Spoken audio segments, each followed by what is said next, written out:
You guys know I'm not a big fan of Mark Messier because we've discussed how I think he's a dick. The Moose. However, I think in Pittsburgh right now they need to do the Mark Messier and Vancouver thing where the vets just get complete control of the team and they do their thing. Because Kyle Dubas, I know he made a good trade with Shilovs. Outside of that, they're fucked. So, like, when you say, like, the Mark Messier thing, it's almost like the LeBron, like the NBA version of LeBron kind of like thing. the Phantom GM, the Phantom head coach. Yeah. So you're saying, like, I don't know, man, because, like... You just let Crosby do it.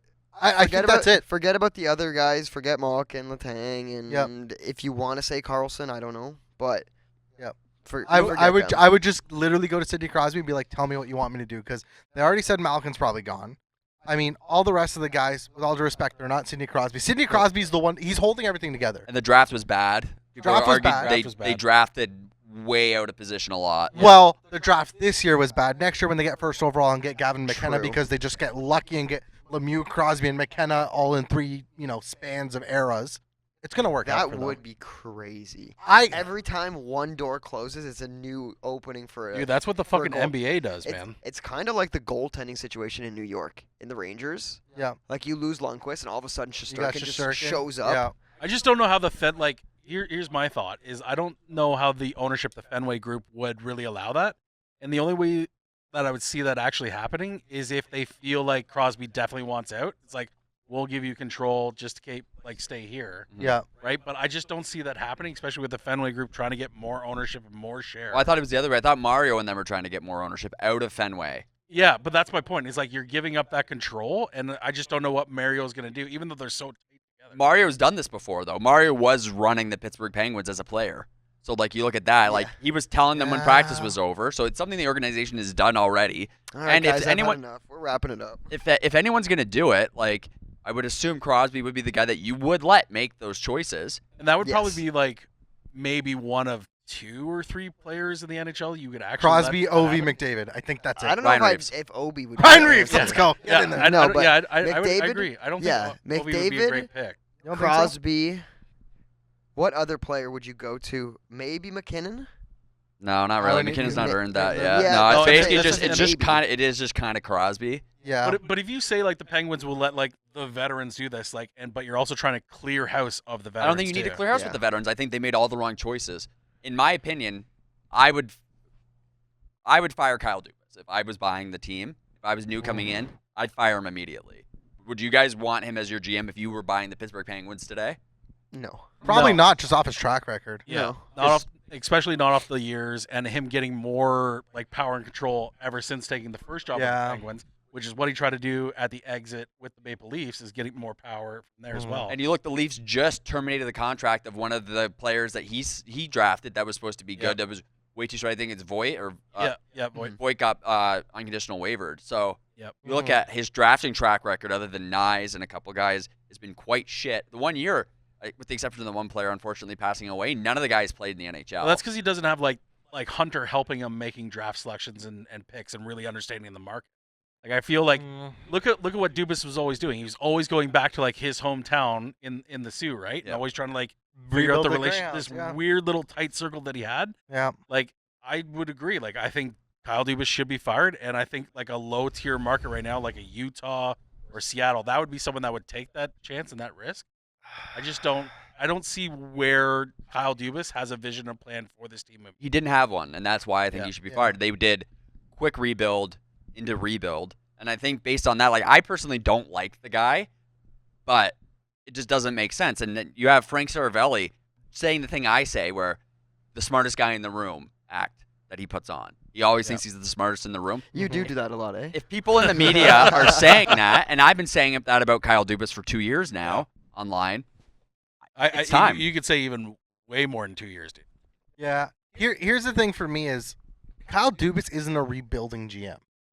Just based off his draft history. He can't build, period. He can't build, but so then is he like a retool GM? Like I'm trying to classify what kind of GM he is. If he's a retool GM, absolutely butchered it in Pittsburgh and should be gone. And he's pissed off all the vets, you would think. I could kind of see Utah because they're a team that's not rebuilding. They're in that they're almost like the Leafs, where they're starting to emerge. Mm-hmm. When in 2017 when the Leafs started winning a little bit in the playoffs or getting to the playoffs.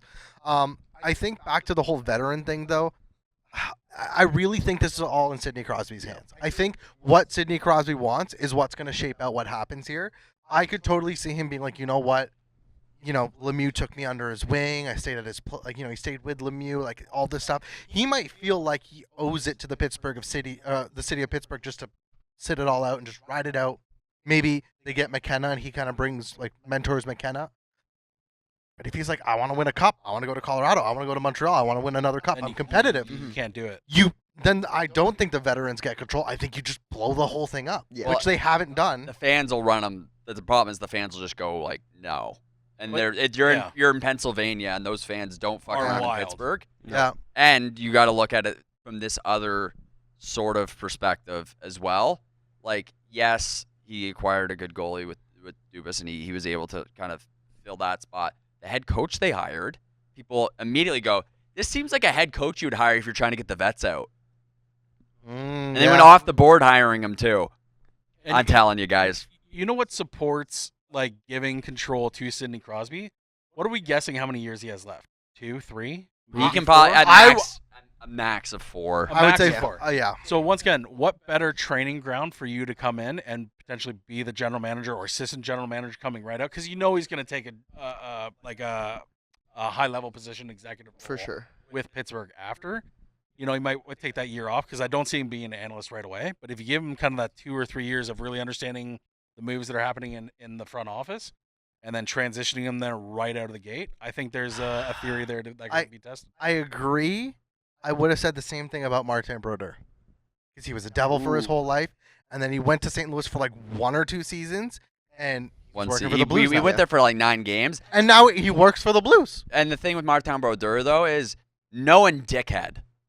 Yeah, different person. No one in the world. It's a different person. He was hot-headed, very opinionated. Yeah. And once again, when you're the best goaltender pretty much of all time, arguably, if not in the top 3, you have Patrick Waugh, Martin Brodeur, Hasek. Yeah. So once again, I think we're comparing apples and oranges a little bit there, but yeah, I think it would be a great testing and training ground for Sidney. And that's not to say he hasn't already had his influence of picks, and ideas what to do with lines and bringing in trades and all that. Because you do that with star elite players. But now you're starting to say, all right, we're going to give you more ground here over the next 2-3 years. Yeah. I think there is a theory there. I hope that's not true, because with how bad Dubas has been with his drafts and his trades, I mean, yeah, that's true. I hope Crosby's not involved in that, because you said during the draft they reached. They could have traded back more, and that's the thing that I look at it and go, you just wasted a lot of capital. They could have continued to trade back on a lot of the players that they took, and you look at some of the guys they left on the board. That's why the New York Islanders won the draft, was because the Pittsburgh Penguins did what they did. Yeah. So, yeah, I would say he has to be fired, and I don't know if you can give him another chance. Unfortunately, any other team that's trying to do it, you look at, I mean, you'd be better off if you're going to go to an analytics guy, give Chaka a chance again. Yeah, that's true. Yeah. That being said, we're talking about Crosby and everything, whether he gets the reins or not, and he's the LeBron of the league. Do you guys think, is he staying in Pittsburgh then? I don't know. A couple weeks ago, I would have been 70% he's staying. I'm not so sure anymore. I think if they do this, it guarantees it. Yeah, if they keep him, if they keep him, then you stretch him out and you give him more power and control. Yep. Yeah, fair. I'd be surprised if he's not already in those conversations now, though. No, he's in some, but Mess was making choices. Mess was apparently making trades. He was deciding, he was trade this guy, go get this guy. Yeah. And I think that's where it'll be interesting, is if Crosby's that involved, what do the Pens look like a year from now, or 2 years from now? And what if Kyle Dubas is an actual fraud? With the Shanna plan and him being the architect and having Hunter and they have great analysts there. Did he ride those coattails? Is he getting secondhand success? And once again, I'm saying success in a very loose term right now. Or is Dubas the victim of the Shanna plan? No, I think he had success in the O, and then he came in. They ran him through. He had people in front of him, and then if you look at what he did once he had control, it didn't work. Because he had Fletcher and Nonis there for a time being. I was going to say the only notable draft things he did was he won the lottery, which Austin Matthews, that's kind of his shoe in. Right. And Marner kind of fell to them. And Marner wasn't. That was Kyle didn't make the call. Exactly. No, was that Hunter who made the call on that one? Well, it was Lou. It was. It would have been Hunter from the Knights for sure. Yeah. Right. So once again, I think he's been coattailing a little bit here, and he's got a free pass. Yeah, so I would have kept Brian Burke over Dubas.